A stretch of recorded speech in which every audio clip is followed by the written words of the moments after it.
Good morning, शुभ सकाळ. This is me Disha, vlog with दिशामध्ये तुमचं स्वागत आहे. सो आज सकाळी सुरुवात झाली होती पार्सल ओपन करून आणि त्यानंतर आम्ही निघालो होतो संध्याकाळी पार्टीला, कारण की दलवी काकांचं झालं होतं प्रमोशन. त्यांनी दिली होती आम्हाला पार्टी आणि त्यासाठीच आम्ही गेलो होतो मोनूकडे. ऑलरेडी आमची ही गँग इकडे पोचली होती आणि गेल्यावर बघते तर काकूंचं नेहमीप्रमाणे इकडे चालू होतं जेवण आणि मस्त त्यांनी मटण बनवलं होतं.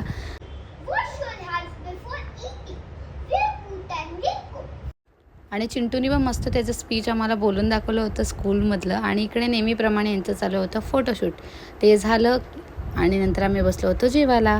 इकडे बसली होती ही सगळी चिल्लर पार्टी आणि देन आम्ही बसलो होतो उनो खेळायला. आणि इकडे याला नुसते सगळे त्रास देत होते, त्यामुळे हा रडत होता बिचारा. आणि माझे पप्पा लेट आले होते, सो सगळेजण त्यांच्यासाठी जेवायला थांबले होती. सो यांचं जेवण वगैरे झालं आणि आम्ही तिघंजणं आलो होतो फालुदा खायला, ते पण रात्री 12 वाजता. सो मस्त फालुदा वगैरे घेतला आणि घरी येऊन मस्त एन्जॉय केला. तेवढ्यातच लाईट गेली, पण आमची एन्जॉयमेंट काही थांबली नाही. रात्रीचं 1 वाजला तरी पण इकडे आमच्या गप्पाच चालल्या होत्या. घरी जायचं कोणच नाव घेत नव्हतं. फायनली मग आमच्या गप्पा गोष्टी संपल्या आणि आम्ही निघालो घरी यायला. That's it. भेटूया नेक्स्ट ब्लॉगमध्ये. बाय.